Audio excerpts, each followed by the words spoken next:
movies at last. Looks like it, Aunt Mattie. Huh. What, Dad? Hello, son. Well, daughter, how was the moving picture tonight? Lovely. Mice, that's what it was. Just a lot of mice. There wasn't anybody killed in the whole thing. No, well, then I'll stick to these. These don't talk. And that big cluck Norman Maine was in the picture tonight. Never does anything but kiss a lot of girls. Norman Maine is one of the best actors in pictures. You and your movies, that's all you think about. You shouldn't be allowed to go to him at all if you're asking me. Too bad I was so busy in the kitchen. I didn't hear anybody asking you.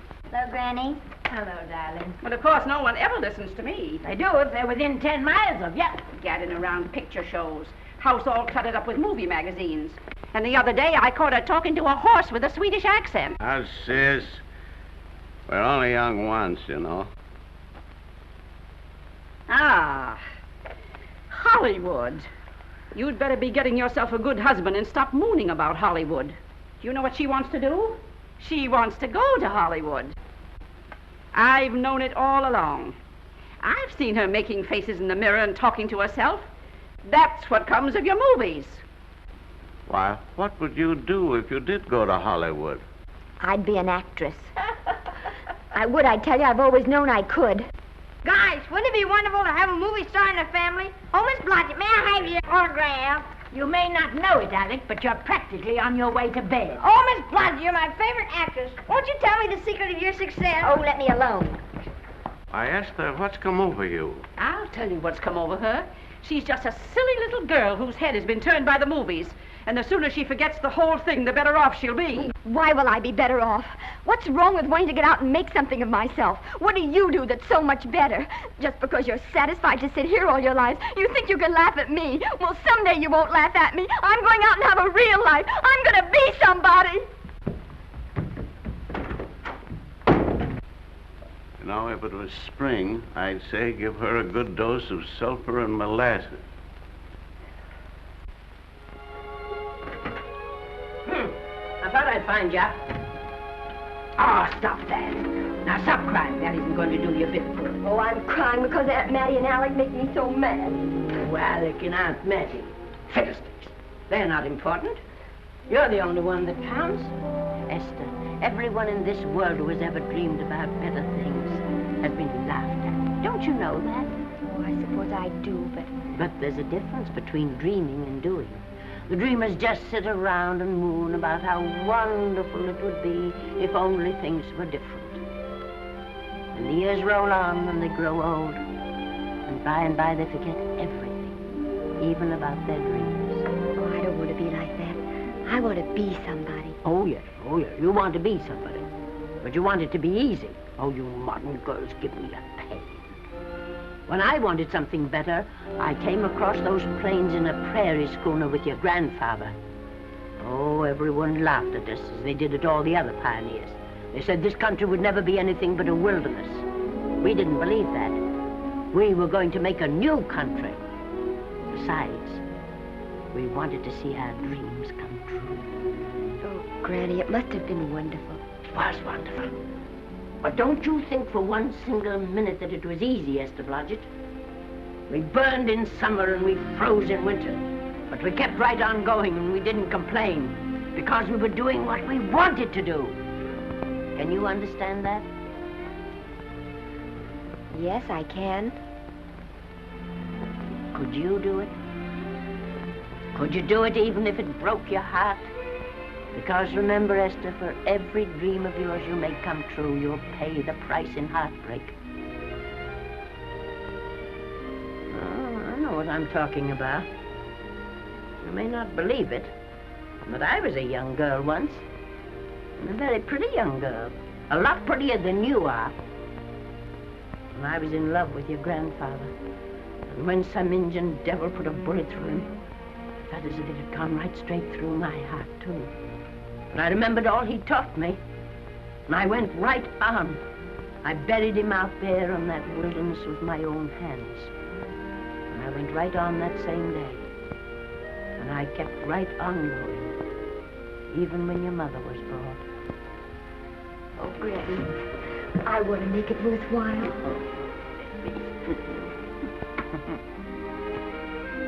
You know, Esther, there'll always be a wilderness to conquer. Maybe Hollywood's your wilderness now. From all I hear, it sounds like it. But if you've got one drop of my blood in your veins, you won't let Mattie or any of her kind break your heart. You'll go right out there and break it yourself. That's your right. Here. Oh, here. Stop that nonsense. Here. Take this and go to your Hollywood. Oh, I can't take your money. Well, why not? It's your savings. Well, I was only saving up for my funeral. Now I don't think I'm ever going to die. Oh, Granny, how can I ever thank you?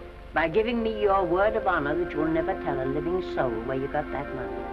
I promise. Remember, if you do, I'll have you arrested for robbing me.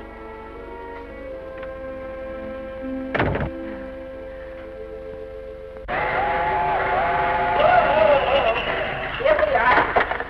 I'll help you, Granny. Oh, I can make it, dear. Oh, nice. Cold. I kissed Dad goodbye. Just a little kiss. He didn't even wake up. I bet you didn't try that on your Aunt Mattie. Oh, Aunt Mattie. Think of her face when you tell her. I am thinking about it. I've waited for that chance for 30 years. Here she is, girl. Oh, thank you, Kirby. Good,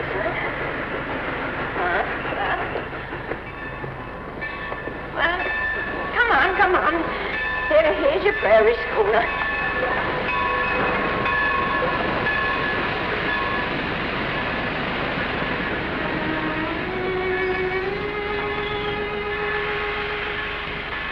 All aboard. Oh, Granny. Go on. Goodbye, Granny. Goodbye. I'll be waiting for you in those movie pictures. Don't tell Mattie. You know, my eyes are not as good as they used to be, but my ears are all right.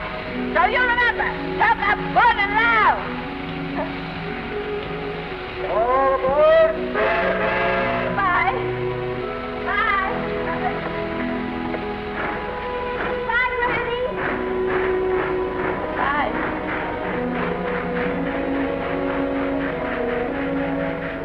You want to go home now? I don't want to, but I will.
Good afternoon.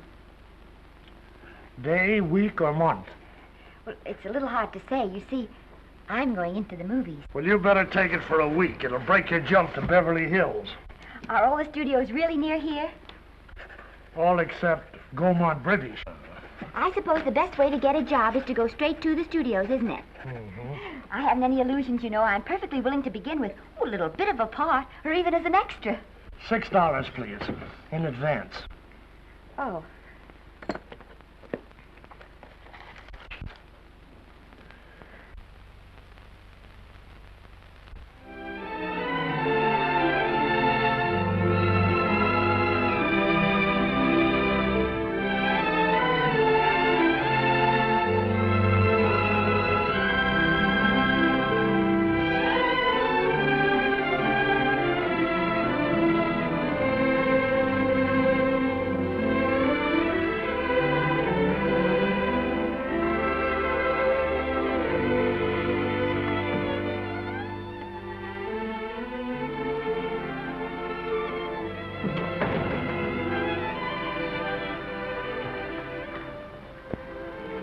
I beg your pardon. I'd like to register for extra work. How long have you been in Hollywood? Well, it's about a month now. We haven't put anyone on our books for over 2 years. Come here. I'd like to show you something.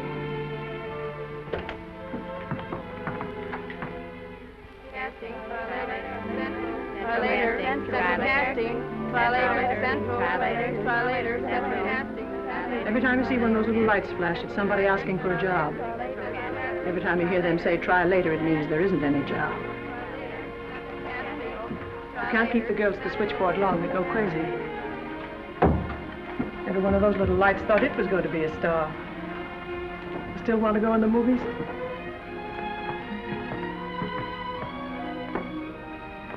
You know what your chances are?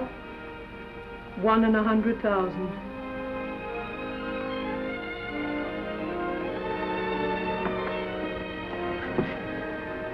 But maybe I'm that one.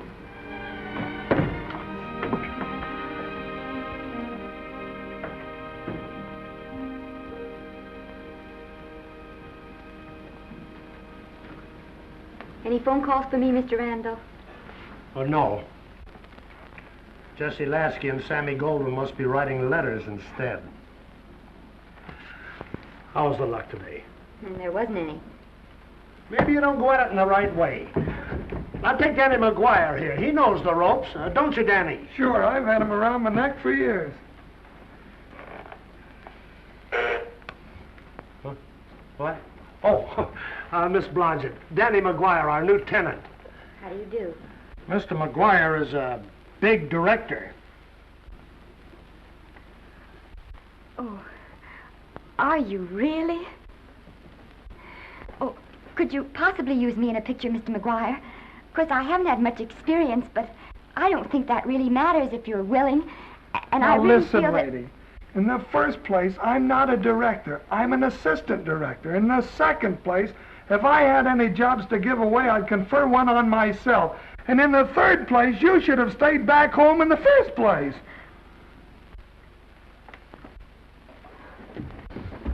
Oh, now look what you've done. Hey, wait a minute. Hey, don't be that way.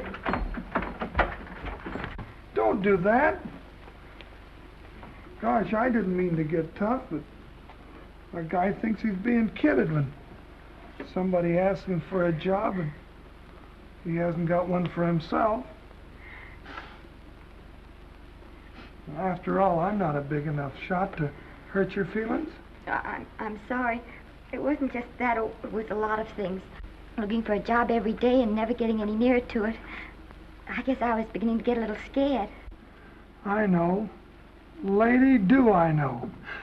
Well, there's only one thing to do for that feeling when you're tired and sunk and down to your last nickel. Come on and I'll buy you a drink. Well, it's not as bad as down to the last nickel. I've still got $11 left. $11? You're going to buy me a drink. Come on.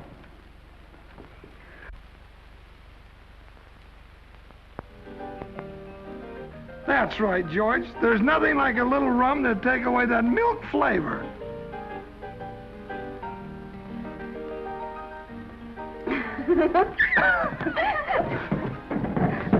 I beg your pardon. Certainly.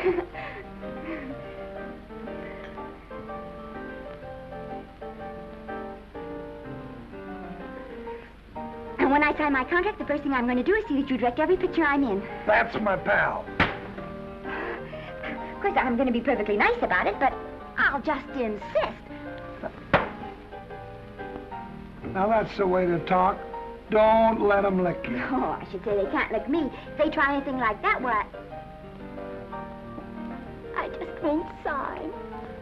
Now that's right. What have you got to lose?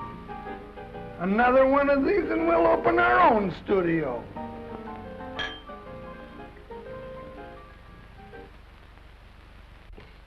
Bill rendered $24. Past due. Remit without further delay. Me.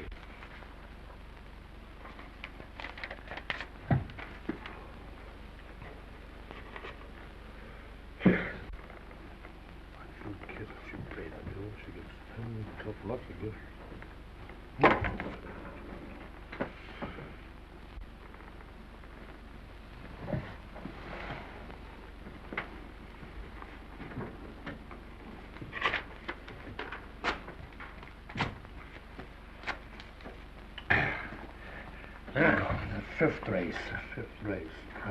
Tri-cap. Who's riding tri-cap?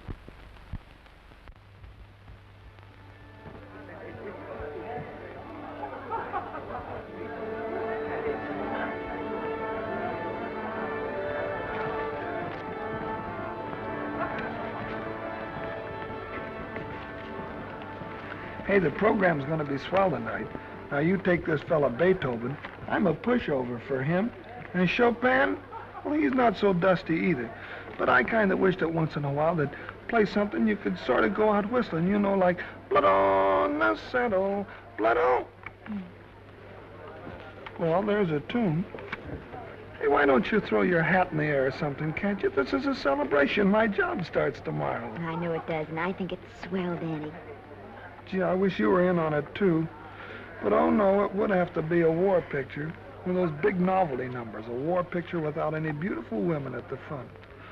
Oh, well, something will happen soon. Maybe. Why don't you go home, kid? Oh, Danny, I can't do that. I came here, and I've got to stay. Well, now, if it's on account of money, I can... Oh, thanks. You've given me enough already. Anyhow, this is no time to be worrying. This is a party. Look at all the people. Everybody in the world. Look. That's Norman Maine.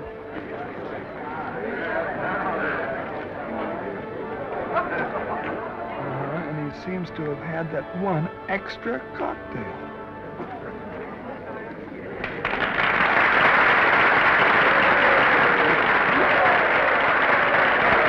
Oh, thank you. Sit down, you dope. That's for the orchestra leader.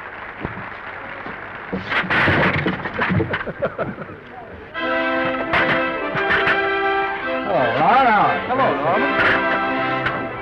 Oh, Mr. Maine, put your arm around Miss Regis.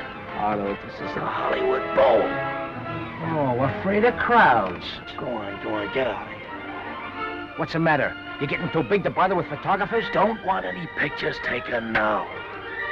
Oh, is that so? Well, supposing I take it anyway. If you do, I'll shove that Brownie number 2 of yours down your throat. Thank you, Mr. Mayor. Norman, stop it! Stop it!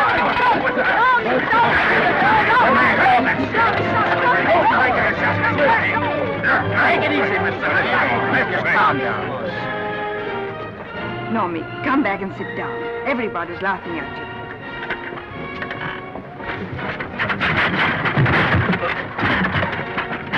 All right. Hi, Norman. Is he always like that?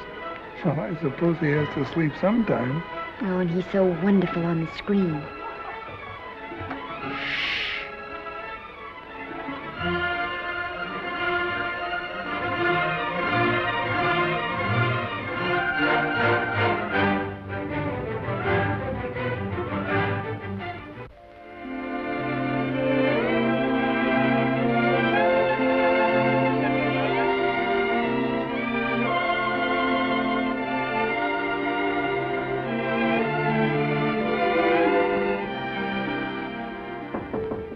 Come in.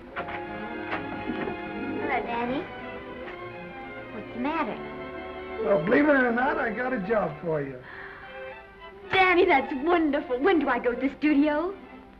Well, you don't exactly go to the studio. Oh, it's on location. Well, it's not exactly on location. But of course, I haven't any makeup. Will you tell me what to get and sort of help me put it on? Well, you don't exactly need any makeup. You see, it's not really a picture job. It's being a waitress. Oh. Well, it's kind of a picture job if you look at it right. You said it was a waitress. Well, it's waitressing for Casey Burke, the big director over at our studio. He's giving a party tonight to kind of celebrate on account of finishing the picture, and he wanted me to get him an extra waitress, and it's $5. And I thought of you right away, Esther. That was awfully sweet of you, Danny. Well, there's going to be a lot of big people at Burke's house tonight, and I'll bet you there's any number of big directors, and if you're there, maybe they'll notice you. I could make them notice me. Sure you could, Esther. It's your chance. My chance. All right, Daddy, I'll do it. Oh, but I can't. I haven't got the right things to wear. To wear? Oh, here. Now, you don't think the wardrobe department's right next to my office for nothing, do you? A perfect fit.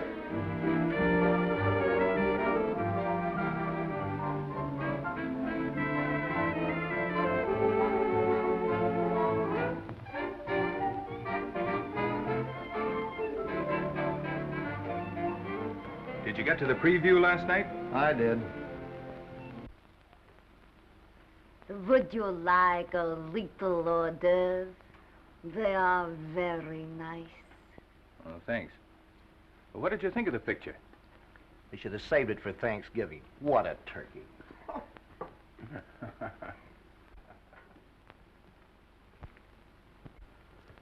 Will you have some hors d'oeuvre? You do like hors d'oeuvre, don't you? I don't think there's anything so enjoyable as hors d'oeuvre before supper, and these are rarely delightful.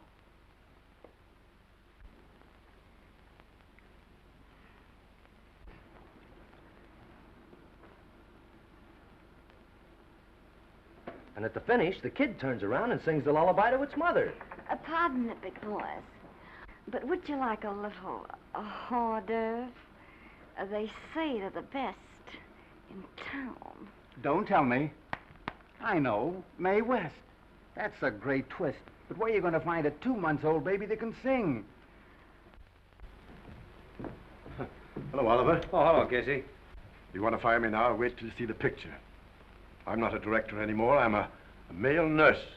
What's the matter with the picture? A guy by the name of Norman Maine. His work is beginning to interfere with his drinking.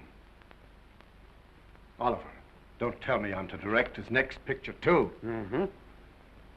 You were my favorite producer. Now, wait a minute. You just go right on with your directing. I'll take care of these stars. I know how to handle them. I had a serious talk with Norman after that Hollywood boat occurrence, and you don't have to worry any more about his behavior. Excuse me, Mr. Niles. Mr. Libby of your publicity department is on the telephone. He says it's most important, sir. It's about Mr. Maine. Thank you.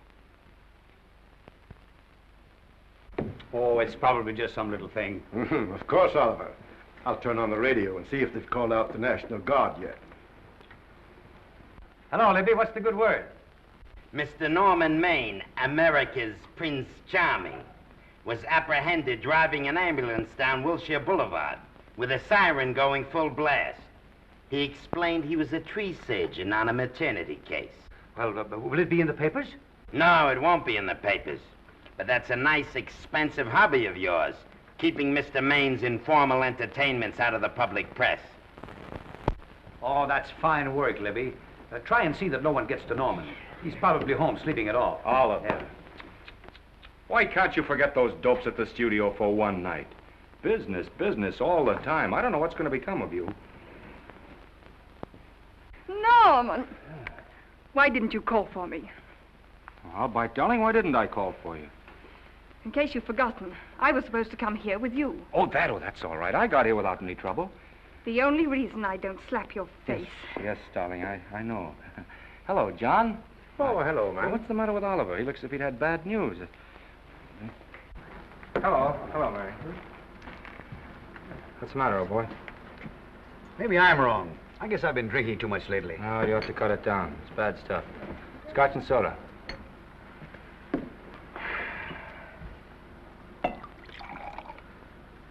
Come on. The word, you know, is pronounced when. Bad dialogue, Oliver. I'd rather not watch this.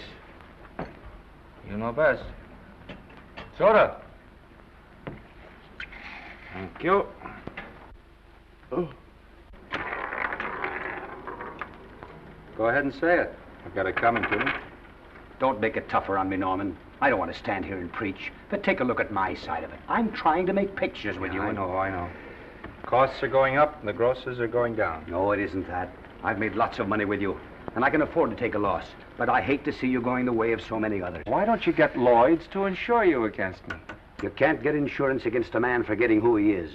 You're a great star, Norman, but there's nobody so big that he can afford to have people refuse to work with him. Who doesn't want to work with me? You... Quiet. Listen, I know plenty of people who do. Yes, and so do I. But your real friends can't stand seeing you start to fall apart. What do you mean by that? The first signs are always the same. Not being able to remember your lines. Cameraman struggling to cover your hangovers. And all because you have to have a good time. Every day and every night. Listen, I've warned you for a long time, Okay, Norman. Oliver, you're a swell guy. You won't lose any money on me. I'll promise you that. I'll be ready for the curtains when the time comes. When it does, here's my epitaph.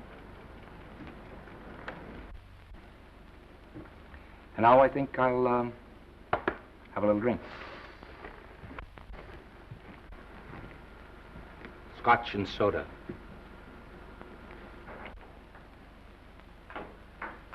Scotch and soda. Oh.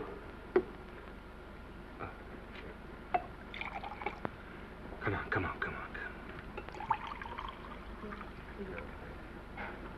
A little soda?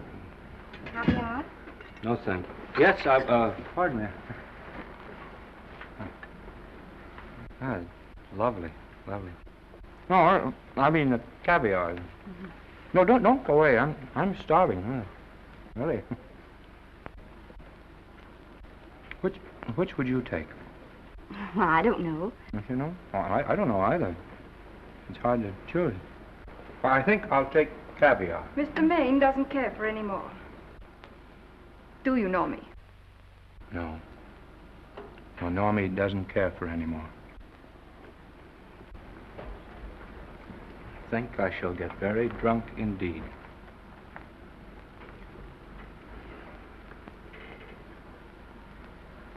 Scotch and soda. Sorry, I have something.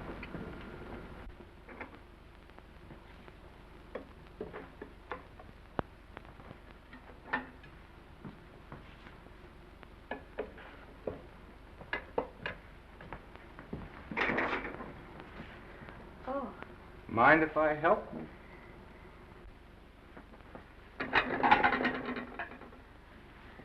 Won't they miss you? Oh, no. They'll just look under the table, and when they see I'm not there, they'll forget the whole matter. Hey, what's your name? Esther Blodgett. My name's Maine. I know. You do?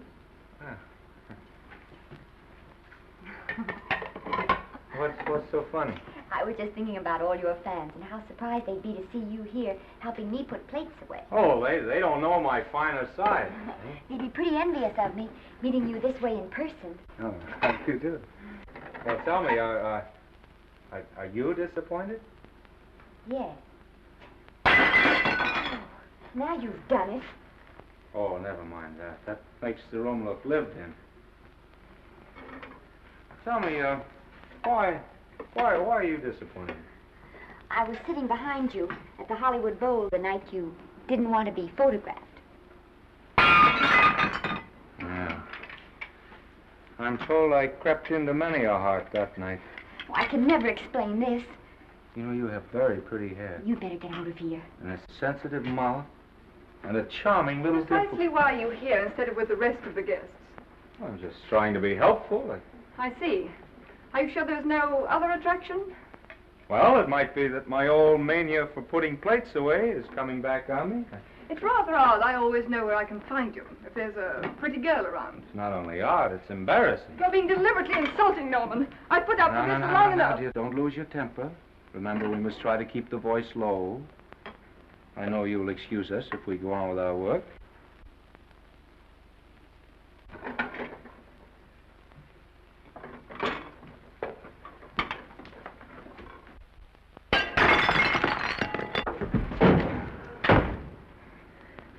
Now see what you've done.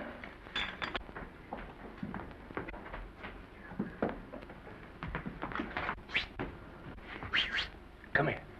Help me up. Are you hurt? No more than usual. Come on, the wolves are on us. We gotta get out of here. Oh, I can't. The dishes aren't finished. Oh, yes, they are.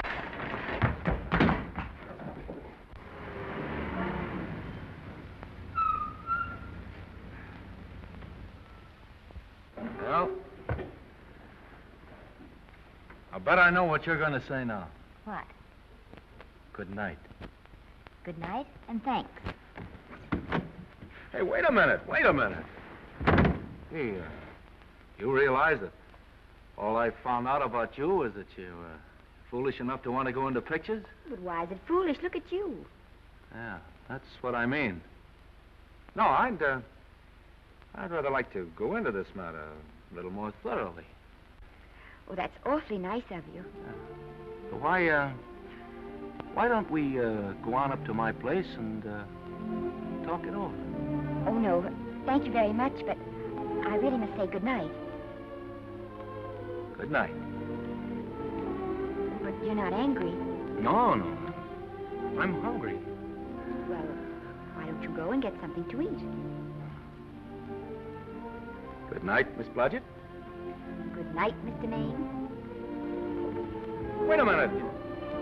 Peter, the least I can do is to see you to your door. Will I see you again? I hope so. Has anyone ever told you that you're lovely? Well, now you know. Thank you.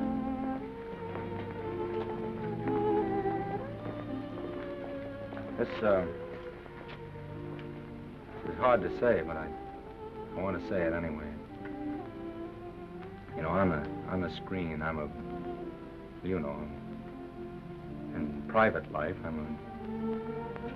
you know. But whatever I do, I still respect lovely things. And you're lovely. You understand? Yes, I think I do. And it isn't that bump on the head that's doing this. Well, I'm glad.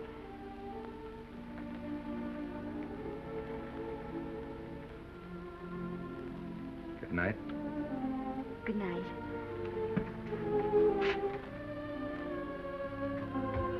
Hey! Do you mind if I take just one more look?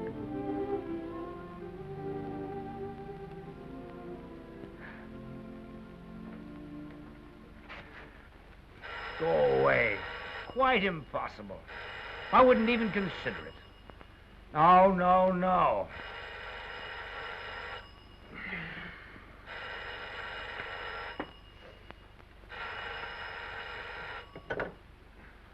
Hello? Who is it? Who? Norman? What have you done now? You're not in jail, are you? Oh. Yes, I see. Oh, it's that again. I see. She's beautiful.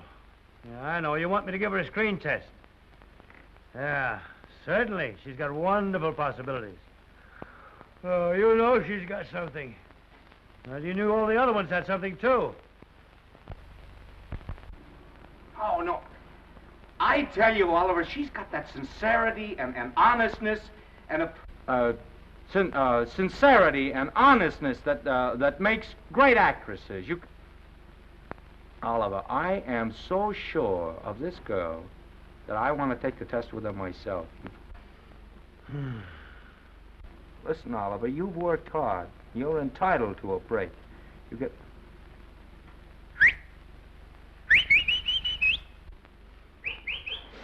Yes, I heard you. Anything. Yes, yes. Yes. Oliver, look, you try to get a little sleep now, old man. Right. All right, boy. Good night.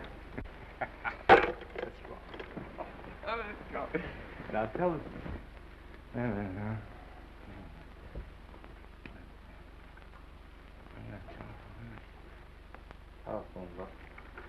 Telephone book. What is it? Telephone book.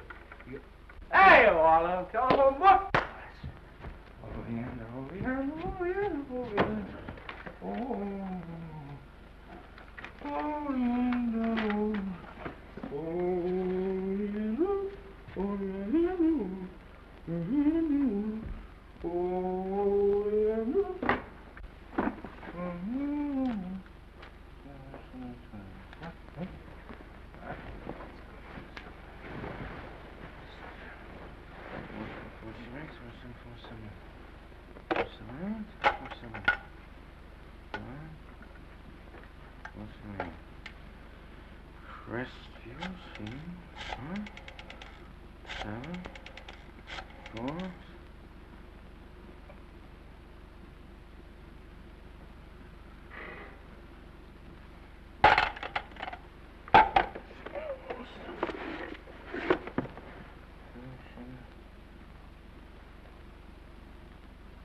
Yes?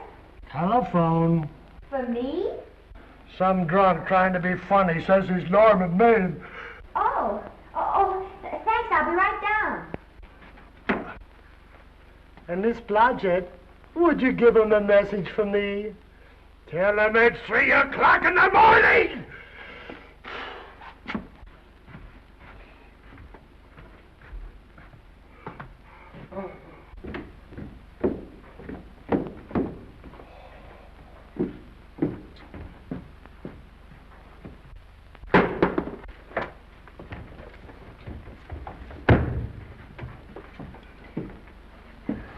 Hello? What?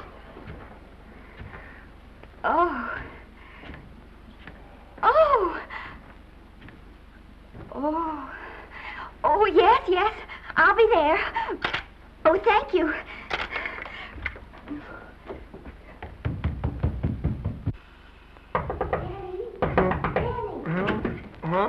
Daddy, what do you think? I'm going to take a test tomorrow, and Norman Main's helping me do it.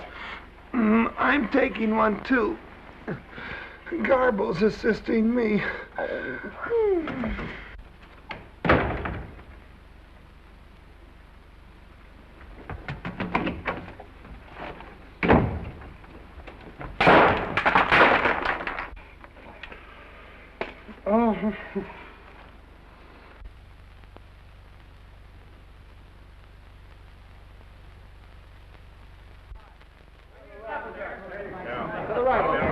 Move that gobo in. Put a silk on that broad. No, the Yankee. Is this light too hot for you, Haley? Okay, but cut down on your backlight. Put a double on that 90. Bring it down a little. That's it. Now pull it. Pull down on that 150. Get pulled down on that 150. Okay. Come here and get this thing. Run it here. Run it.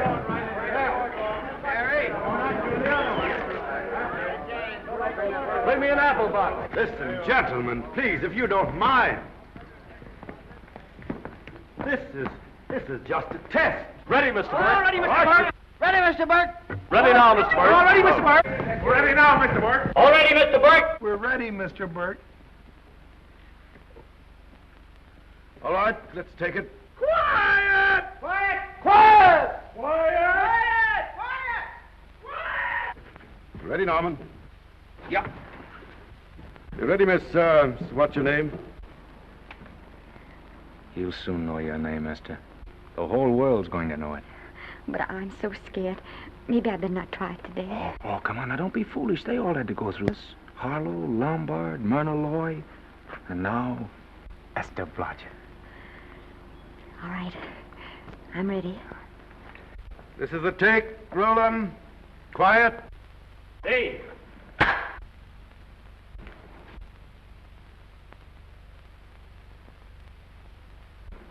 I may as well tell you that my whole organization thinks I've gone a little nuts to sign you.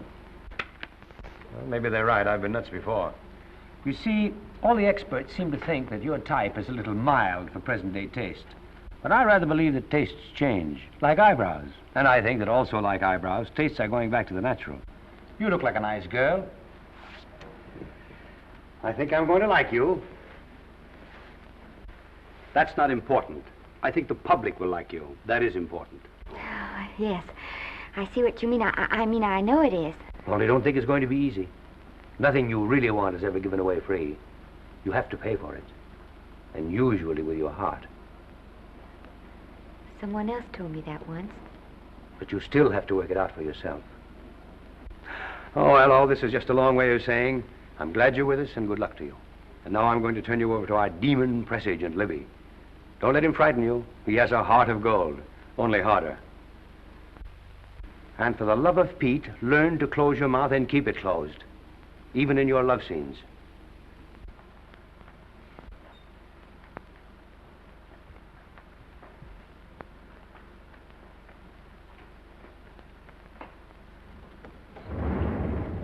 Are you a Russian? No, I was born in Fillmore, North Dakota. Oh, no. First saw light of day in a mountain cabin, a trapper's hut, high up in the Rockies. Go on. Well, I always wanted to be an actress. Dreamed of footlights as Lonely Kitty. Are you sure there's no Russian in your family? Positive. That's a shame. Well, what does your father do? He's a farmer. Social registerite father. Fed up with hypocrisies of 400, sought wilderness for consolation. There amidst the mountain flowers, he raised another blossom. His lovely little daughter. What's your name? Esther Victoria Blodgett.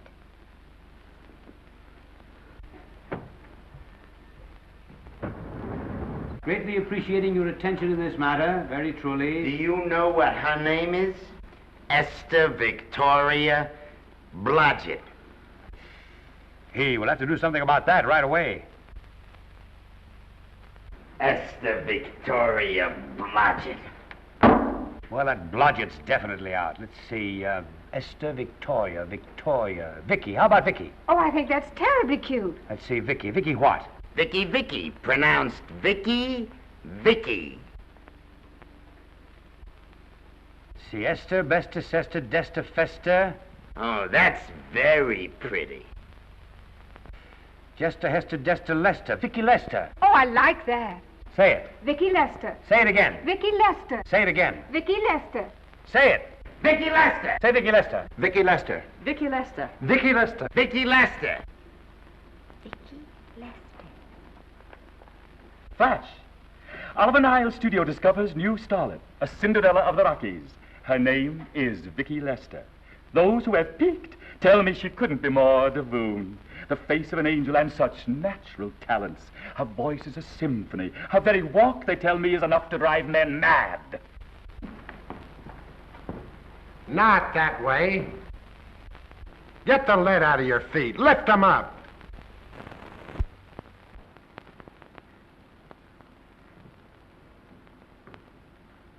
That's better. It's terrible, but it's better. The quality of mercy is not strained. It droppeth as the gentle rain from heaven. Cease. Through the mouth, my child, through the mouth. The nose is for smelling roses. Proceed. Does she have to look surprised all the time?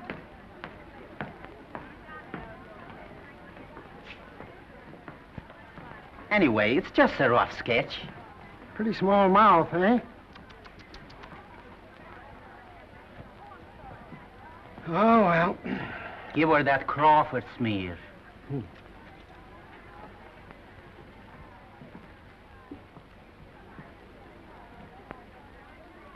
This'll give her that Dietrich. Yeah.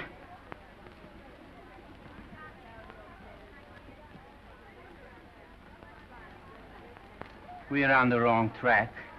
She still looks surprised.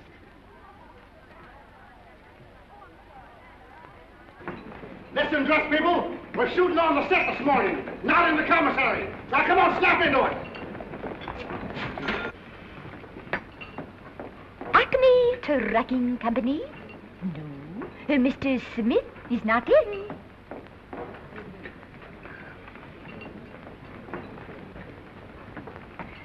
Acme Trucking Company. No.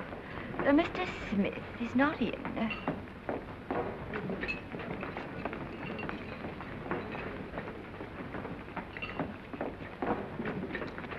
Good morning. What can I bring you, Mr. Maine? That just shows how long you've been here. Neighbor, bless you. How soon are you and I going to be married, huh? I don't know. You'll have to ask my mother.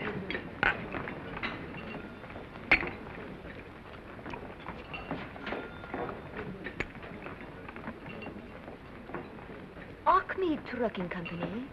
No, Mr. Smythe is not in. Acme Trucking Company? No, Mr. Smith is not in. Acme? No, Smith ain't in.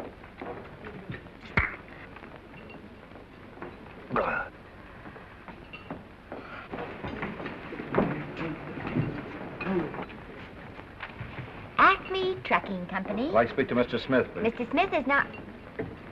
Oh, Norman.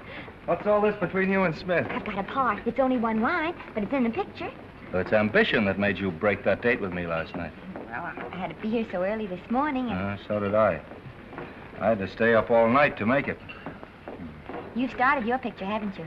No, we're still in the testing stage. You can't seem to get the right girl for the lead. Gee, you'd think with all the girls there are that... Yeah, I know, but this one's got to be different. She's got to be little and cute and sweet and intelligent. Well, blow me down. What? Well, close my tired old eyes. What is it? Hold everything. Come on. Come on.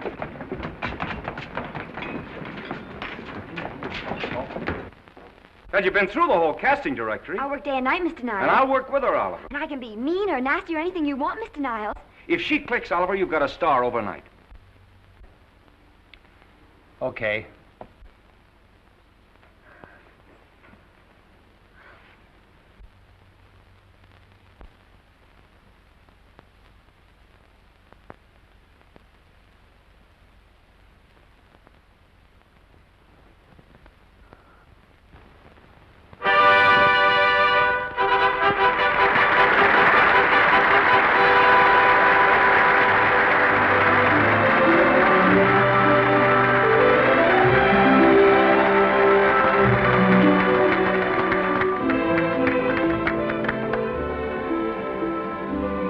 Wait till you hear them at the end of the picture.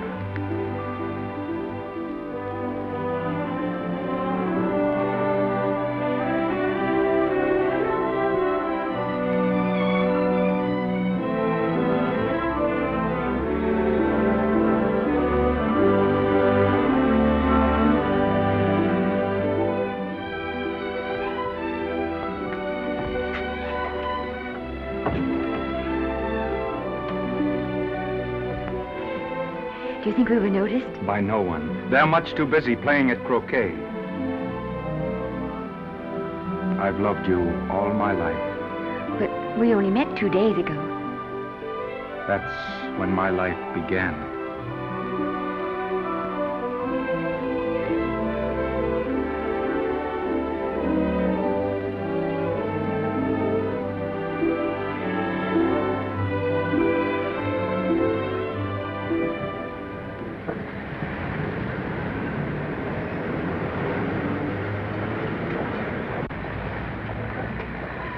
she cute? You know, I think she's the same type I am, don't you? I think she's sweet. Well, it's Vicki Lester's picture, all right.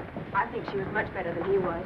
These producers are so horribly dumb. They won't know how good she is. Well, maybe it's because she's a good girl. Oh, Maine's not so bad, but it's Vicki Lester they'll go to see. Isn't she, darling? I think she's the most precious little thing I've ever seen. The knockout, Libby. You might mention that when you write your review. That Lester kid's a gold mine. Didn't you like Norman Maine? Was he in it? Libby, I'm afraid we have another hit. Huh? It's in the bag, neatly tied up with beautiful pink ribbons. Say, where are Norman and Vicki? I don't know. I thought you had them. I wish they'd come. We're having a party at the Trocadero. Isn't it thrilling running away from people? Norman, it's so exciting, So new. A star is born. Come on, run.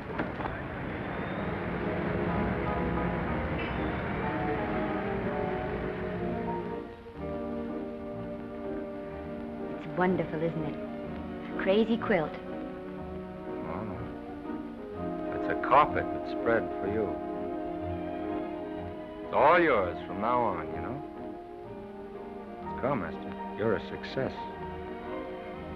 You'll have everything in the world you want. I hope it'll make you happy.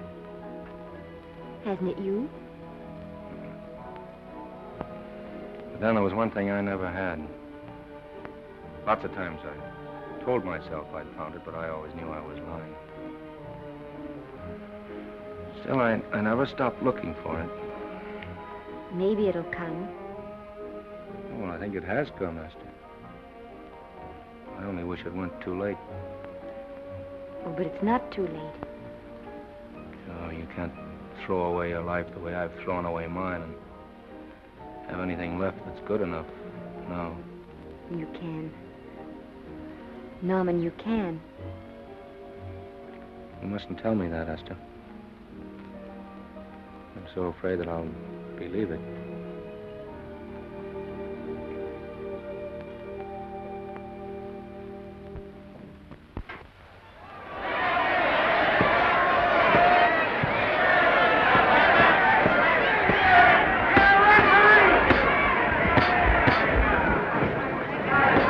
Gotcha. Shoot your right.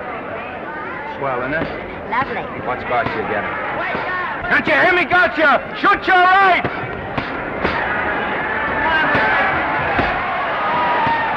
Get down. Gotcha, got him. Gotcha, got him.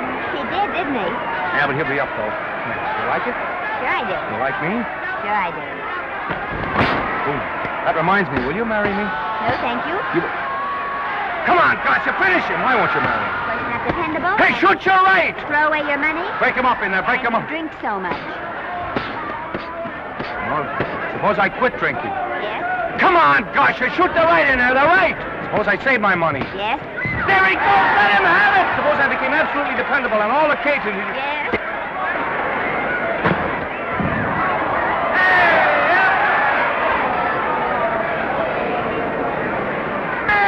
Gotcha, he's got him! He's got him! He certainly did.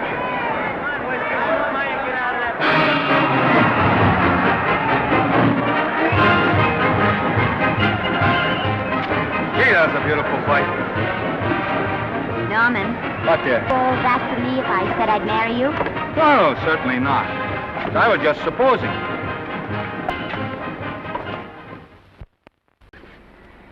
We're going to be married. Guess I didn't read that line right. I'll try it again. We are going to be married. Both of us. Yeah, to each other. What do you think of that? Well, when? Where? Well, we thought we'd elope in the conventional manner. What's the matter? It's trying to decide whether it's good for the studio. Is it? It is. And bless you, my children. When's it going to happen? Oh, we thought we'd just sneak out sometime. We're not telling anyone but you. Listen to this. The screen's ideal romance blossomed into breathtaking reality today when Vicki Lester and Norman Maine, America's dream lovers, slipped quietly through the portals of holy matrimony. How does it sound? Horrible. But you see, we're going to elope. Sure you are. It'll be the biggest elopement this town ever saw. We'll get a tie-up with the Army, have you escorted all the way down to Yuma by 20 of their new bombing planes. Is he going with us? Don't you think we can work this thing out better alone? No sense in bothering the happy couple with all the details. I'll see to it that you get a carbon copy of the whole layout. I can hardly wait. I'm sorry we didn't realize that we were in the way. While you're settling the details, you don't mind if I take this woman out and buy her a ring, do you? Sure, go ahead. We want everything legal. That's a charming match. A nice girl like Vicky, and public nuisance #1. Now, wait a minute, Libby. Norman's all right. And if you'll pardon my pointing, Vicky's business is her own. It doesn't require any comments. I wasn't making any comments. I just said it was a rotten shame. Now, go ahead and plan the elopement. Oh, that elopement stuff is out. You can't get any scope in that. We're going to have a wedding. Where'll we have it? Customary place, I believe, is a church. Nah, it's been done. This has got to be something big. The beach. I can visualize it. The bridesmaids in bathing suits. 20,000 Santa Monica school children spelling out the word love. It's a novelty, but is it big enough? Why not the city hall? A police escort of every motorcycle cop in town. Sirens screaming, confetti pouring out of buildings like the Lindbergh reception in New York, only on a big scale. What's the matter? Isn't it big enough? And now if any man can show just cause why these two may not be lawfully joined together, let him now speak or else hereafter forever hold his peace.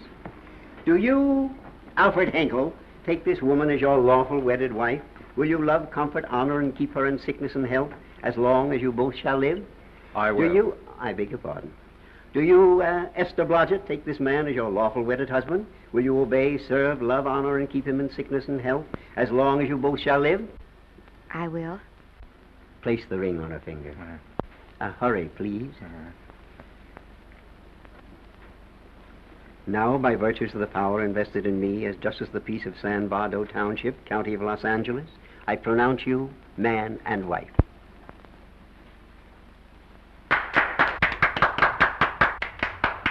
Quiet! And now I must exercise my prerogative of office. I hope you'll be very happy, Mrs. Hinkle. Thank you. Thank you, sir. Oh, Thank Danny. you very much. Now, if you'll please sign the license. Oh, yeah. You know, Mrs. Hinkle, I can't help but believe I've seen you somewhere before. Oh, really? Well, I believe this is the first time I've ever been in San Bardo. You know, your face is familiar, too, Really? Mr. Hinkle. There you are, sir. Thank you very much. Here's your Thank you, receipt. Sir. Thank you. Goodbye. Goodbye. See you again. Yes, goodbye. No, I don't mean I'll see. Oh. Yeah, I think you got by with it. But it was close. That JP was just beginning to remember where he'd seen us. Well, anyway, we got away from Libby. Hello, Toots. If you will be kind enough to glance between my shoulder blades, Mr. and Mrs. Henkel, you will find there a knife buried to the hilt. On the handle are your initials. Lovely to have seen you, Libby. Hold him, wait. Hold him, Danny.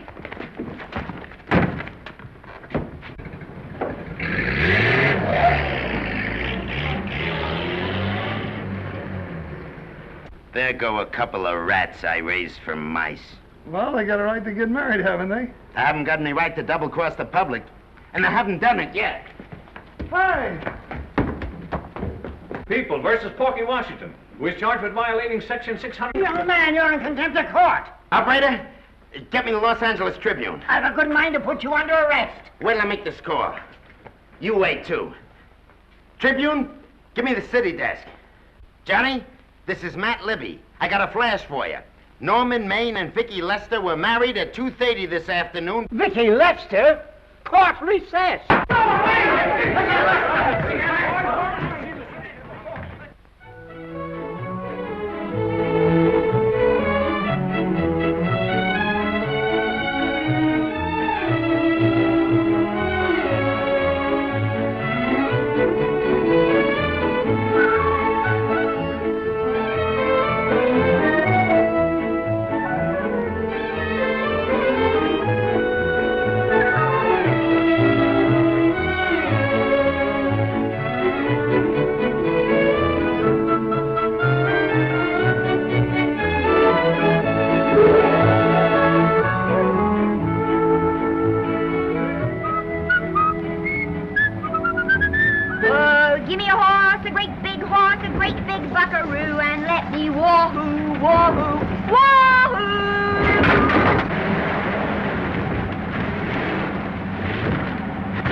Wahoo!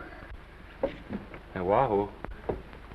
I don't want to sound immodest, but I think I've stripped a gear. Well, sit down, won't you, and let's get acquainted. We'll probably be seeing quite a bit of each other from now on. Well, might just as well break the ice now as later.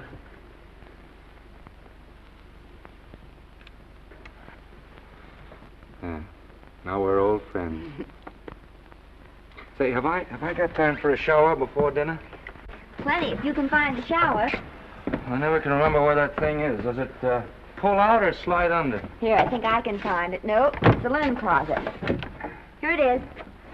Nice work. Oh, half the time those things are just luck. I'll see if I can disinfect this steak.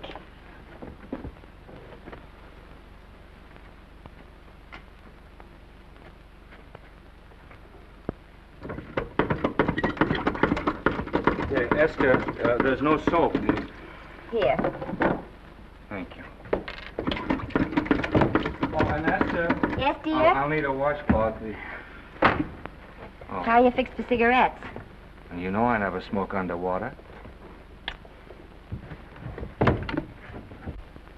Hey, what do I do to make this thing work? Pull that gadget at the top and pray for rain.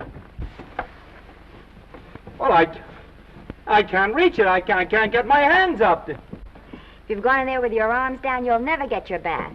Unless you're a contortionist. Yeah, well, I'm not a contortionist, and don't throw that up to me now. You knew it when you married me. Will you close this door, please?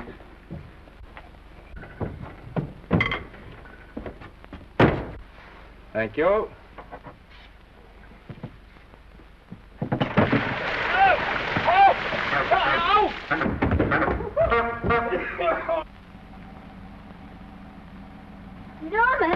Norman, here comes the car. You got it? Huh? Here, quick. Quick what? Quick, go out and stop them and ask for help. Oh, I'll catch cold. Oh, you'll get warm again. Yeah, don't, dear. They'll recognize me. Now, if you keep your face down, go on. There may not be another car for a week. Well, howdy, partner. Howdy. Stuck? Yeah, how'd you guess it? Can you get us some help? Well, I reckon not. You know, it's a long way to town. We're pretty busy down at the place. Well, I got to get out of here. I've got my wife with me. Doesn't she like the country? No, and we're short of food. There's a lot of game in them woods. You know, well, my wife can't shoot. Well, you're sure up against it. Sorry I can't do anything for you. Well, wait, listen, I'll be frank with you. I'm Norman Maine. Who? Norman Maine. Well, my name's Judd Baker. Glad to have met you. Well, so long. Hey, wait a minute. Listen, you don't... So you're Norman Maine.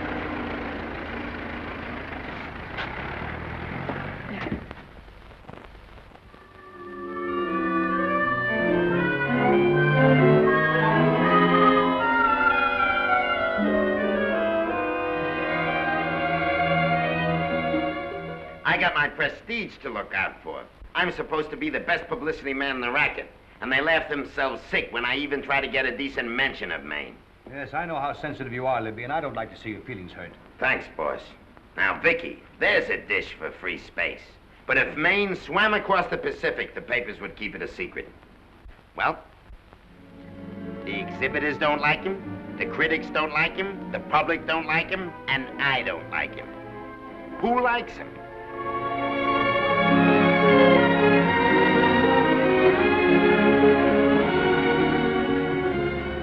Oh, but darling, this is almost too much of a surprise.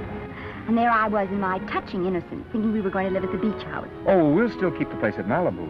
But this is special. This is our castle. It used to be in the air, you know? Well, we'll never use any ugly words like contracts and pictures and careers. When we come in those gates, we'll check the studio outside. Come on, I got another little surprise for you.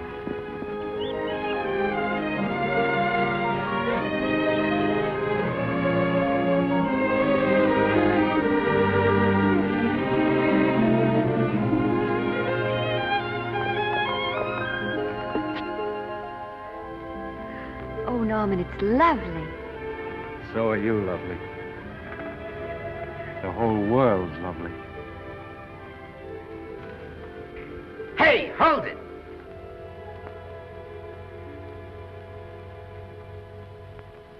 That's it. Caption: Their honeymoon never ends. All right, let's get some pictures.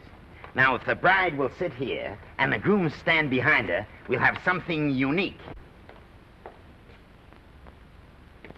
Now let's go after something different. You sit down and she'll stand up. Pretty radical, isn't it? Yeah, but in a nice way. Okay, Otto, fire. Caption, their honeymoon begins anew. Ah, the producer. Caption, their honeymoon ceases abruptly. Hello, Oliver, glad to see you. No, I'm glad you're back. Thank you. Vicky, how well you're looking. Hello, Oliver. Am I interrupting? Yes, thank you. Just want a couple more pictures. That's enough of both of them. What they're asking for is exclusives of Miss Lester. Alone. Oh, I see. Well, come on, Oliver, let you and me get exclusive. See you later, Vicky. Oh, don't worry, Otto. My camera smashing days are over. They ain't your only days that are over. Oh, hold that, Miss Lester. Gorgeous.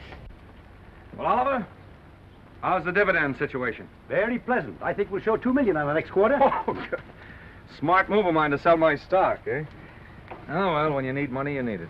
Well, some people save up for just such an event. You know, there's bound to be a rainy day occasionally. Yeah, but as a citizen of California, I've always refused to admit that. Yes, I know, but still it does rain. Well, anyway, you can thank me for some of those dividends of yours. Mm-hmm. Oh, can't you? Oh, sure, sure. That was a little too quick, Oliver. What's the matter? The Enchanted Hour was a smash hit, wasn't it? Well, it made Vicky a star overnight. Yes, it should have. What about me? Oh, let's talk about business at the office, Norman. Beautiful pool you have here. Beautiful. Oh, now let's talk about it here. Didn't they like me? Well, maybe the part wasn't just right. That was the best part of the year. Look, Oliver. Do you think I'm slipping? Can you take it?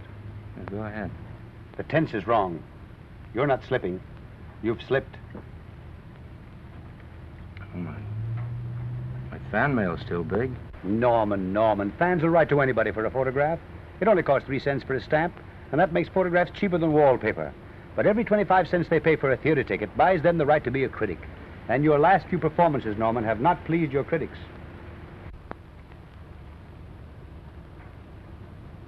You remember I told you I'd be ready for the curtains when the time came? Here it is. Let's call off the contract, no hard feelings. We're not quitting, either of us. There's no explaining these things. We've all seen how the public turns. Maybe we can turn them back. I've got a swell script lined up for you. About Esther. If you think that I'm going to get in her way... Well, as a matter of fact, as it happens, there's no part in this story for her. I'd more or less planned to star her in a picture of her own, with that young Pemberton opposite her. He's coming along nicely. Good for young Pemberton. All right, Oliver. We'll make a try at it. Let's hope it's not too late.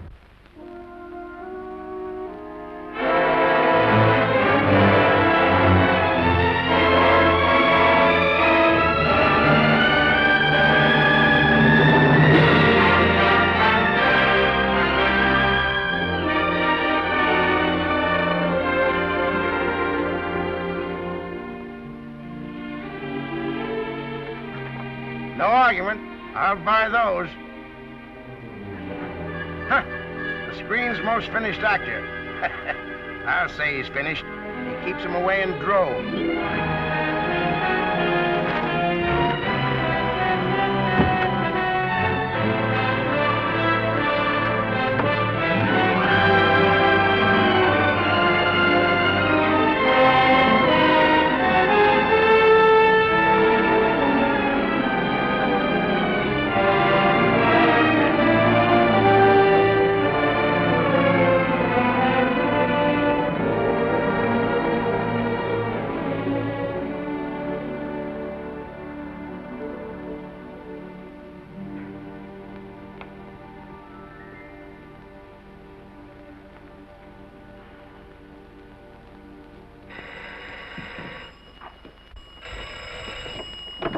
Hello? No, Miss Lester isn't home as yet. No, I'm not the butler. But I can take a message just as well as he can, honest. Oh, is that you, Norman? Swell. Listen, Norman, This is Artie Carver. Hiya, kid. Swell. Say, I hear you're through with Oliver Niles. Is that on the level? Oh, please, Artie. I'm not news anymore. Forget it. Say, what kind of a settlement did you make on your contract? Give me a figure so I can do a story on it. There was no money involved. We just called it quits. Okay, I'll fill in my own figure. Say, by the way, I've been trying to get an interview with Vicky for 2 weeks, but she's always busy. How about you giving an old pal a break by speaking to her for me? Sure, I'll ask her. Swell. So long.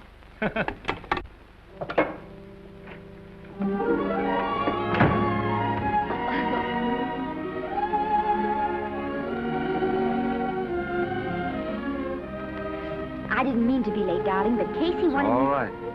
You're here now. What's new today? Nothing. Haven't been out of the house. Let's go somewhere tonight. No. You're tired. We'll stay in. I'm not tired, really. Oh, yes, you are. You've got a hard day ahead of you. Anyway, I see so little of you, I'd like to have you to myself. Oh, but it's the servants' night out. We haven't any Yes, we have. I fixed a little snack with my own lily white hands. I'm learning to cook in my spare time. Then I think I'll marry you. Oh, I get it. You want to make an honest cook of me, huh? Comes in on wheels in this joint.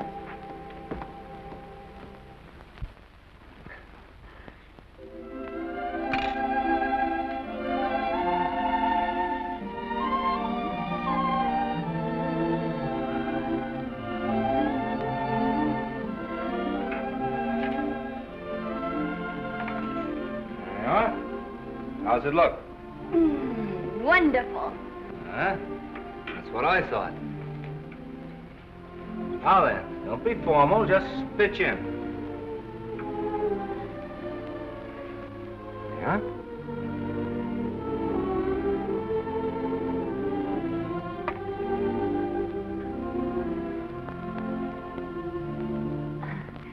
I'm afraid my mouth's not quite big enough. I'll measure it next time and make them to size. A little hard to lift, too. In fact, I think I'll take those measurements right now.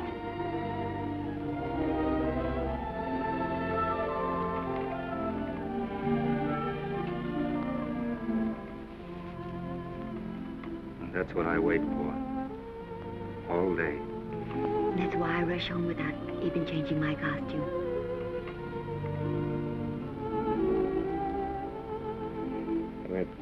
We're forgetting that we're hungry. Would you like a sandwich? Thank you. I still have a little work on this one.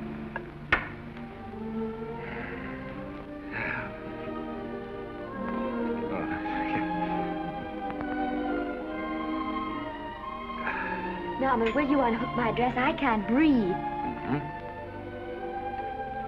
You know, all the time I thought it was the kiss that made you breathless. A lot of hooks, huh? Uh-huh. Why don't you have a zipper? That's a good idea. You got it? Oh, yes.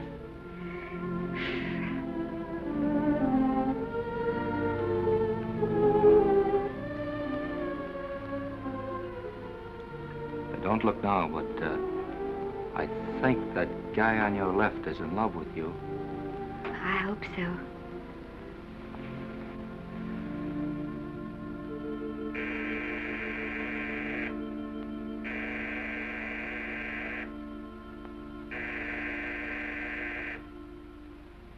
It's the doorbell. Is it? Maybe they'll go away. Oh, I never do at a time like this. Here. Just a minute, dear. I'll be right back.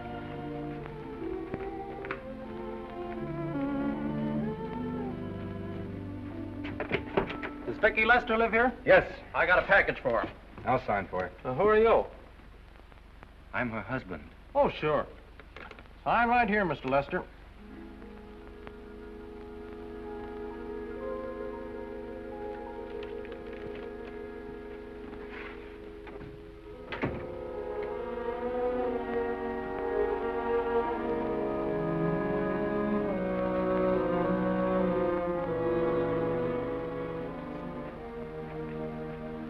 Package for you.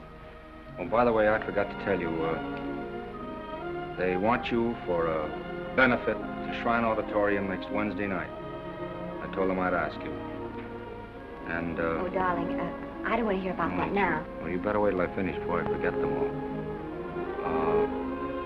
The Academy dinner secretary phoned. She wants to know if you want a table reserved for you. Oh, yes, Artie Carver called and asked if I'd use my influence with you to get him an interview. I told him I'd try. That was all, I think. Oh, Norman, let's don't talk about those things now. We're forgetting the wonderful food you prepared. Well, I'm not very hungry now. I think I'll fix me a little drink, But, Norm...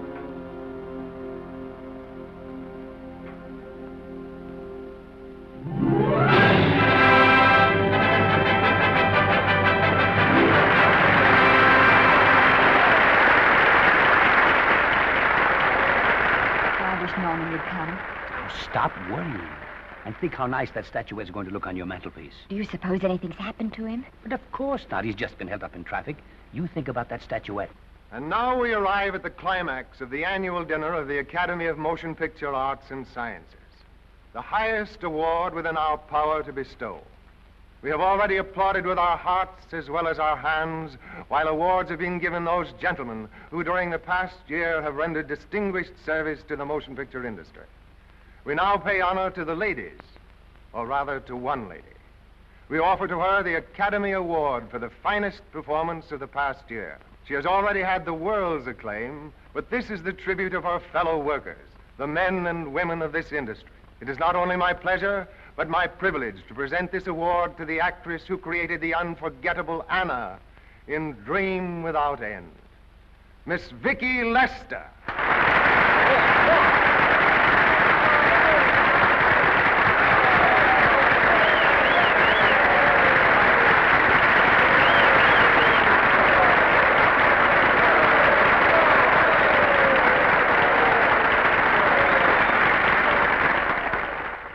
What more can we say, Miss Lester? This says it all for us.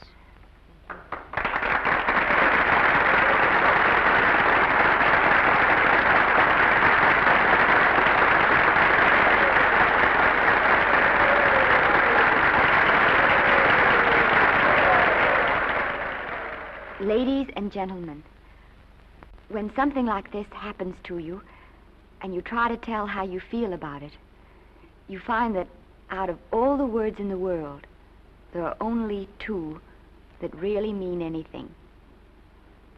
Thank you. All I can do is to say them to you from my heart. All I can do is to keep on saying them. Hey, that's fine. Oh, this thing. That's a very pretty speech, my dear. Very pretty. You said the right thing.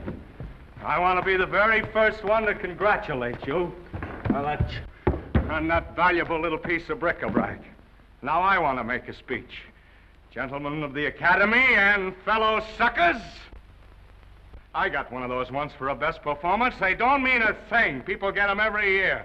What I want's a special award, something nobody else can get. I want a statue for the worst performance of the year. In fact, I want 3 statues for the 3 worst performances of the year, because I've earned them. And every single one of you that saw those last masterpieces of mine knows that I've earned them. Libby, start the music. What I'm here to find out is, do I get them or do I get them?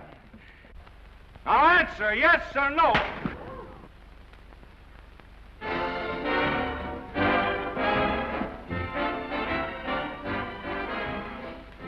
Norman, darling, let's go and sit down.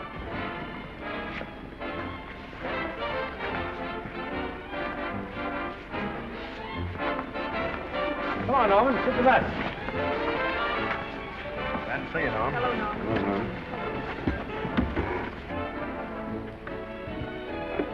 Well, Norman, how are you? Hi, Oliver. My dear, do let me congratulate you. You must be terribly proud and happy tonight. Thank you.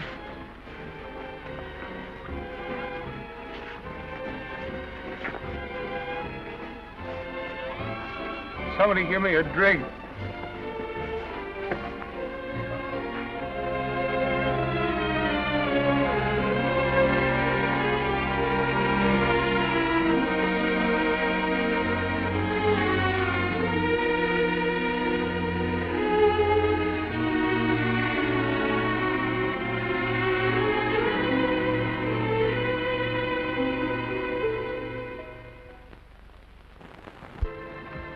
Oliver, it's nice of you to come to my dressing room. Vicky, how are you? I've missed you. Everyone's missed you. Have a nice trip. Well, a 3-month tour of the theater circuit scarcely comes under the head of pleasure. But the way they're screaming for your pictures all over the country. Miss Lester, if I may talk shop, you are a knockout. Thank you. It's good to hear that. You've been crying. A little. How's Norman?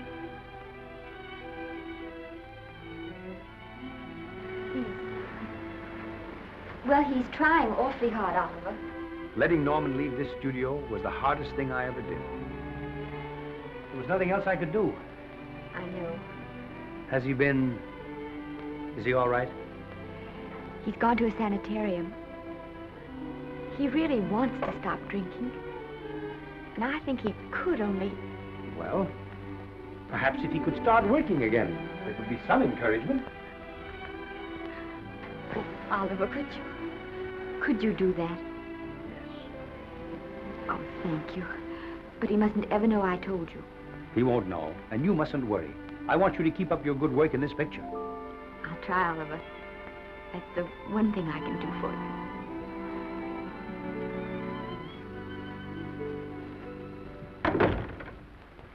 If you'll just sit here, Mr. Niles, I'll have Mr. Maine brought down.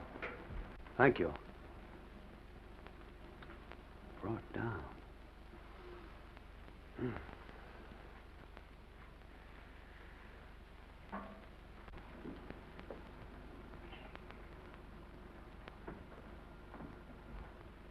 Hello, Oliver. Welcome to Liberty Hall. Hello, Norman. Well, no, Mr. Niles isn't slipping me a case of scotch, Cuddles. This is just a handshake. This is Cuddles, Oliver, my social secretary. We go everywhere together. How are you feeling, Norman? Fine. Getting along remarkably well, Cuddles tells me. He says you ought to see some of the boys. Let's sit down. Yeah. Cuddles, we really don't need you. Touching, isn't it? Can't bear to have me out of his sight. Are you comfortable here, Norman? Comfortable. It's positively luxurious. They even have iron bars in the windows to keep out the draft. How much longer are you going to be here? Oh, well, I'm really cured now. I'm just staying on for an extra week or two to get in good shape, you know. After all, there's no particular hurry to return to the cameras. That's what I wanted to talk to you about. I've got a script with a fine part for you in it. Gee, Oliver, that's great. That's great. Who plays opposite me? Well, it is not exactly the lead. Young Pemberton's doing that. But I tell you frankly, I consider your part better than the lead. Oh, I see. It's better than the lead. Well, of course, it isn't terribly long. But it's one of those parts that makes an impression on you. They'll be thinking about you all through the picture. Mm-hmm. Well, the thing is, Oliver, I'm pretty well set at another studio. I'm not at liberty at the moment to tell you which one. You know yourself how those things are. Of course. But it's a big picture. It's one of the biggest of the year. Mm-hmm. And the part. Every actor in Hollywood would give his teeth to play it. See. Well, that's fine, Norman. Naturally, that will tie you up for a while. But we won't get to this picture for some time. And perhaps, if you want to consider it for later on, well, we'll be... I'll tell you, Oliver, you'd better not count on me. See, I've got several pictures lined up after this one, and they're talking to me about England. And, you know, they're doing some very interesting things over there, you know? Mm-hmm. Hey. What is it, Cuddle? Speak right out. We all love you. Your dinner. Oh, yeah, we dine at 5:30 here. Makes the nights longer. Well, goodbye, Norman. I'm glad to see you getting along so well. Be out in no time. I'll have to introduce myself all over to a lot of people. They won't know me when I'm not drinking. Goodbye. Bye, Norman. Thanks for dropping in. That's fine. Yeah. Well, Cuddles? Alone at last, eh?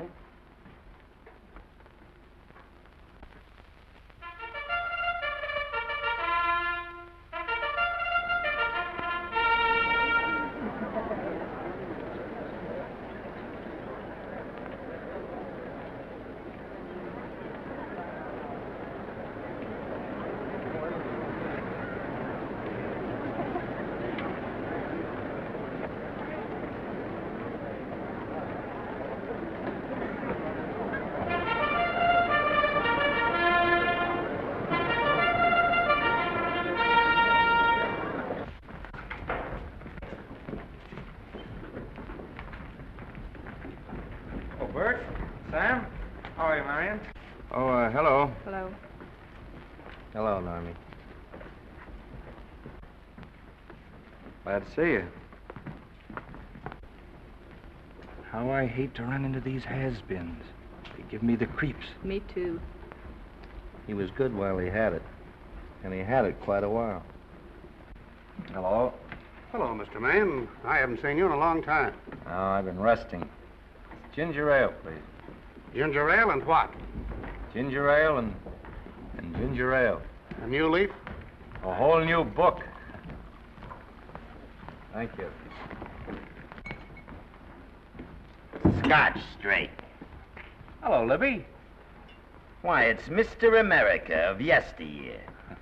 Do they let you wander about now without a keeper?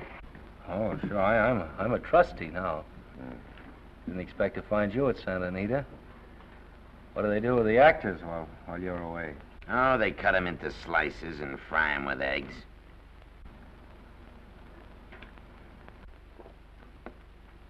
I suppose you'll be here all the time, now that you've retired from the hurly-burly of the silver screen.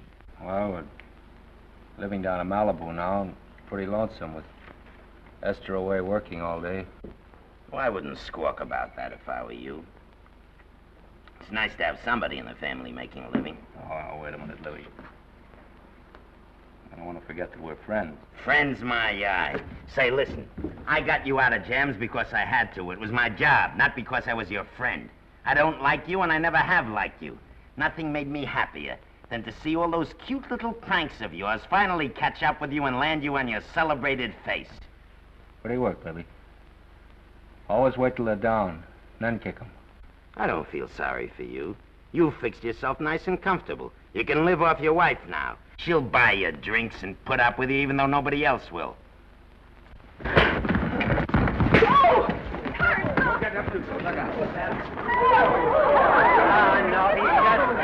drunk again. Yeah, come on, front. Hey, wait a minute. Come on outside for you, wise guy. I'm Norman Maine. Well, that's not my fault. Oh, don't bother to toss him out. He's harmless. All right, Mr. Libby, if you say so. Sure, let him go. What can he do? He can't fight any better than he can act. It's Norman Maine. Oh, he's drunk again. Why, he's been drunk for years.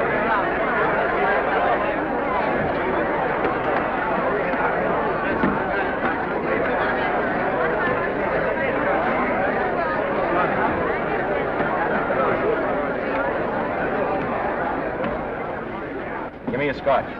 Double. Leave the bottle here.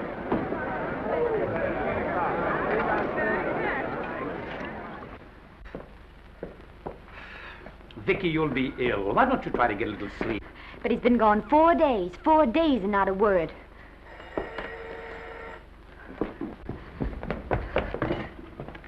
Oliver, I can't. I just can't. Hello? No, this is Oliver Niles speaking. What? Where? Thank you. What is it? Nothing, nothing. Oliver, tell me. He's in the night court. He's been arrested on a drunk charge. Now, he's all right. He isn't hurt. I'm going right down and get him out. I'm going with you. Vicky, it isn't any place for you, and if it gets in the papers, What do there'll I be... care about the papers? I'm going with you.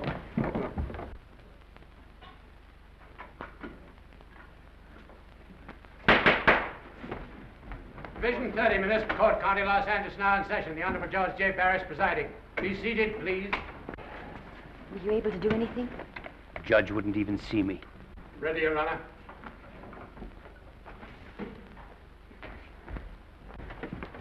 I want to advise you that you're entitled to be represented by counsel, to be confronted by the witnesses that may testify against you, to compel witnesses to attend on your behalf to a public and speedy trial by the court or by a jury, and the right to be admitted to bail. Call the first 5. Gregory, Bales, Kane, Rodriguez, Johnson. Come on, boys, step in. Go ahead. Move along. William Gregory. Yes. Plain drunk, picked up at 5th in town. Asleep in the gutter. 14 similar offenses in the past 6 months. Still at it, Gregory. How do you plead? I don't feel so good. I didn't ask you how you feel. I asked you how you plead. Guilty, I guess. When did you get out the last time? Just before Christmas. Well, I'm sorry you'll have to miss New Year's, but you'll be out in time for Washington's birthday, 60 days. Milton Rails. Plain drunk, picked up on Brooklyn Avenue, given treatment at receiving hospital, then removed to jail. How old are you, Rails? 17, sir. Did you take a good look at those men in the cell with you last night? Yes, sir. And have you taken a good look at yourself this morning? No, sir. I suggest that you do. $5 or 2 days.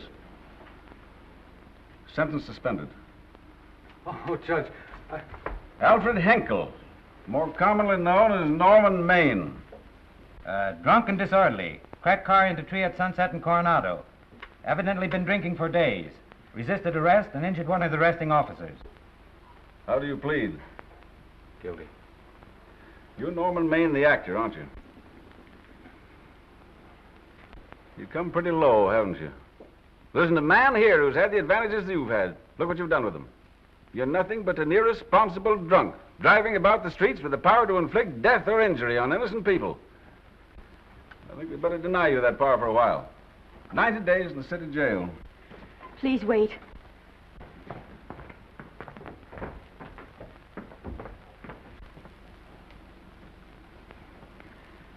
I'm his wife. Yes, I recognize you, Miss Lester. Please, Judge. I promise you this won't happen again.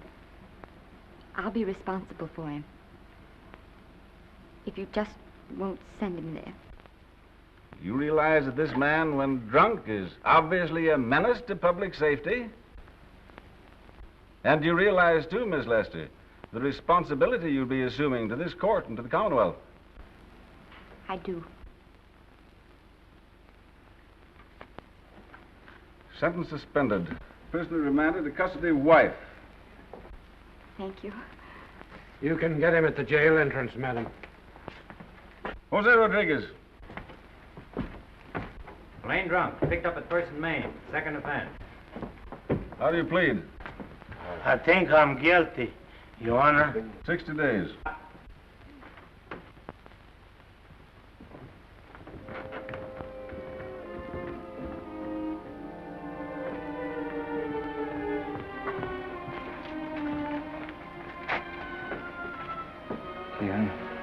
I'm so tired. Hold it, Mr. Maine, for picture.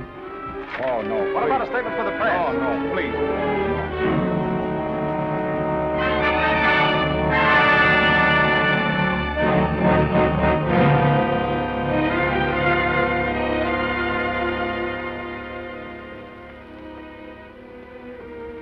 He's still asleep. He's been asleep nearly all day. It's the best thing for him. It's awful to see this happen to someone you love. And know in your heart that it can't get any better.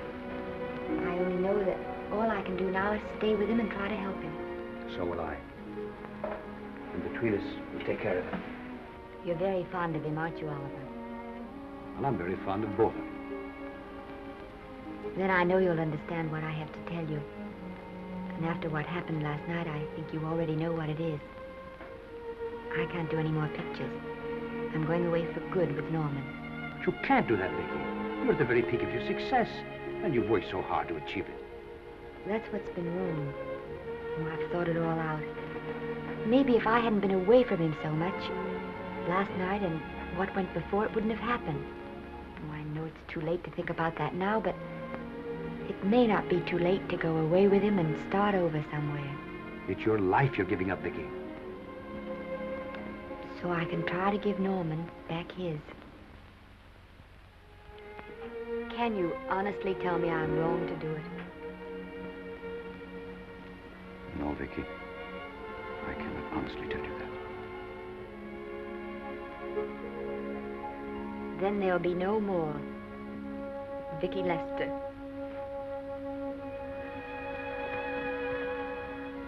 Come on, walk to the door with me.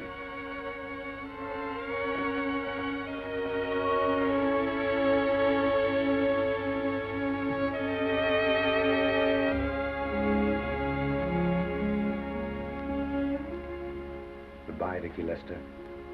You were a grand girl. Good luck, Mrs. Norman Maine.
Darling,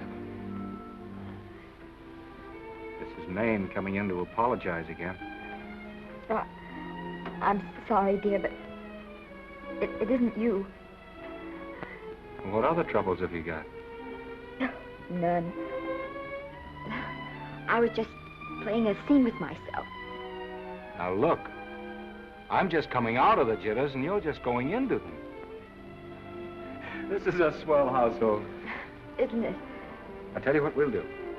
I'll promise to brace up if you'll go on the wagon. I guess I have been drinking too much. You know what I'm going to do? I'm going to be an athlete. You mean with great big muscles and everything? Well, roughly speaking. Gonna join the YMCA? It costs too much. And I'm going wading out in our front yard. Now? Sure. Would you like me to go with you? Sure, if you'd like to. No, me. I don't think I will. It might spoil this beautiful, natural wave. Yeah, I guess that's right. But, darling, look, could you have a hot toddy... some hot soup for me when I come back? Some hot soup? Yeah. And I'll make some of those nice sandwiches. Norman, do you have to?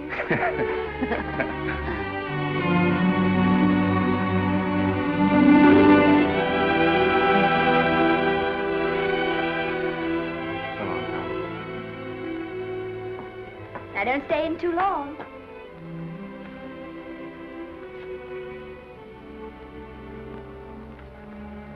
Hey!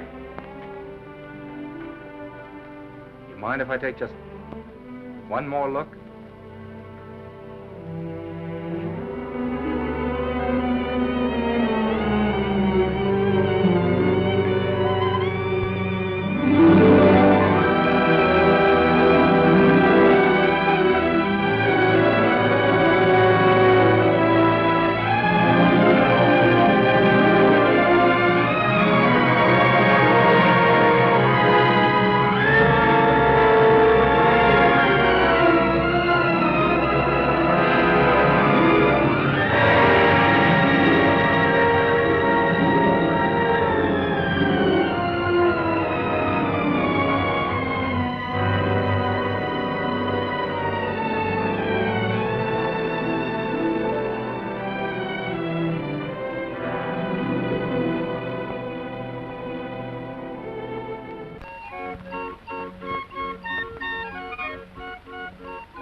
first drink of water he had in 20 years.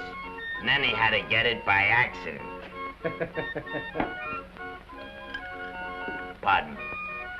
How do you wire congratulations to the Pacific Ocean?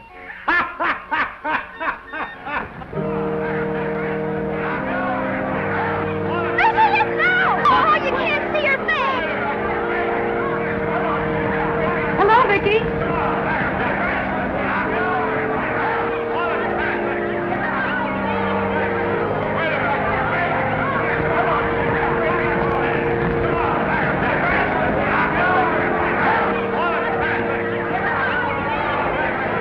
Get away, can't you? Come on, Vicky, let's see your face. Vicky, will you sign my book for me? Write Mrs. Norman May. Don't you care, Vicky? You get over it. Stand back, can't you? Don't you cry, dearie. He wasn't so much.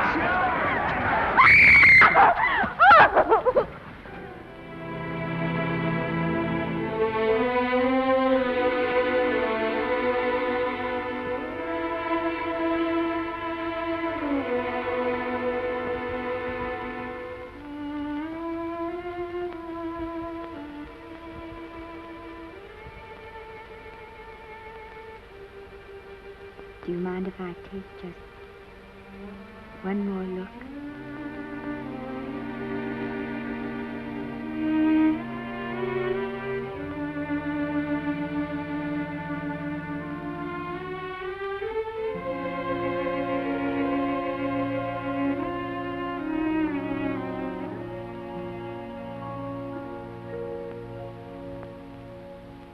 Here are the paychecks for the servants' graves. You'll find a very nice bonus in each one. Miss Lester asked me to thank you for your kindness and service. If there's anything I can do for the little lady, I should be glad to do it. She would appreciate your attending to the closing of the Beverly Hills house. Put down those trunks. Put it down, I say. Well, where is she? In the bedroom. Who are you? Oh, I'm her grandmother. Get up, Granny.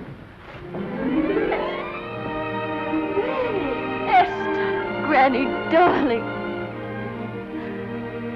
Oh, I'm so glad to see you. What made you come? Oh, I know when I'm needed. Now get out of here. Go on, get out of here, all of you. I want to talk to my granddaughter alone. I came just as quickly as I could. But I'm going home. I sent you a wire yesterday.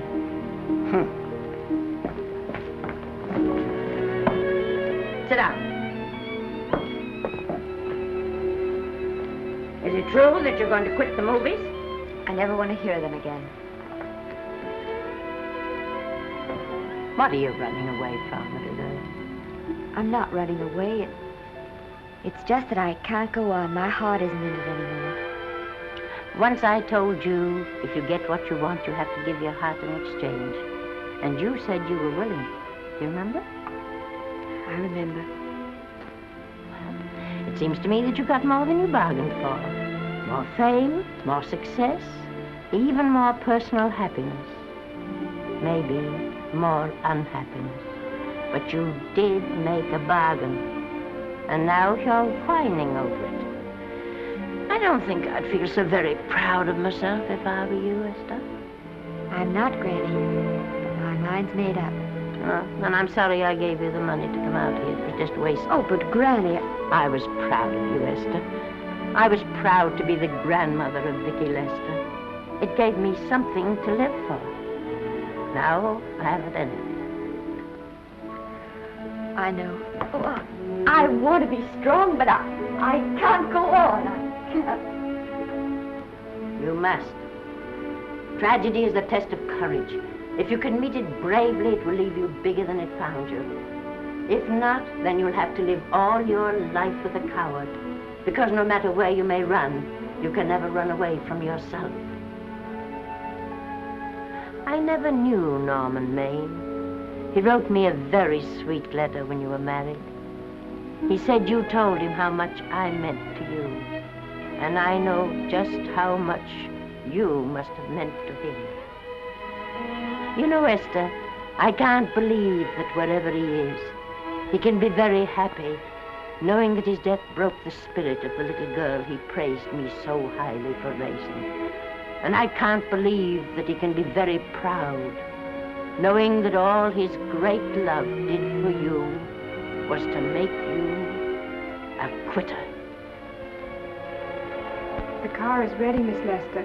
We'll have to go now to make the train.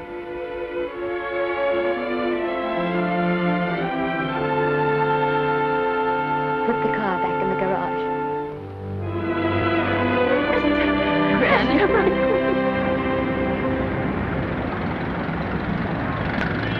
The entire picture industry has come to the Chinese theater for this opening tonight. It has come to pay tribute to a great star on her long-awaited return to the screen in what has been called her greatest performance. It has come to pay tribute to the girl herself. The girl who has won the heart of Hollywood. The girl who has won the heart of the world. Miss Vicki Lester. And if I'm not mistaken, Miss Lester's car has just driven up. Yes, it is she.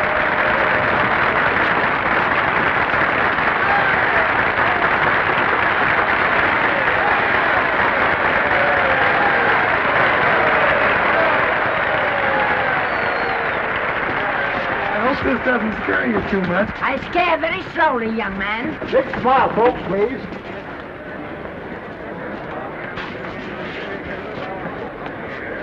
They'll have your mug, I mean your face, plastered across half the papers in the country tomorrow. How do I look? Oh, you look swell. You're a liar, but I like you. And here's Miss Lester's grandmother. Won't you say a few words to the radio audience, please? Say something, Letty. You know, we've got a thing like that back home where they all listen in on, but we call it a party line. Won't you say something, please? They're listening. Maybe some of you people listening in dream about coming to Hollywood. And maybe some of you get pretty discouraged. Well, when you do, you just think about me. It took me over 60 years to get here, but here I am. And here I mean to stay. Thank you very much.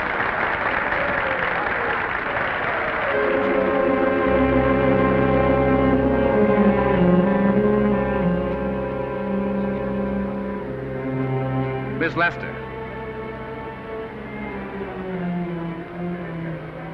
This microphone is on an international hookup. Throughout the world, your fans are hoping that you'll say a few words to them.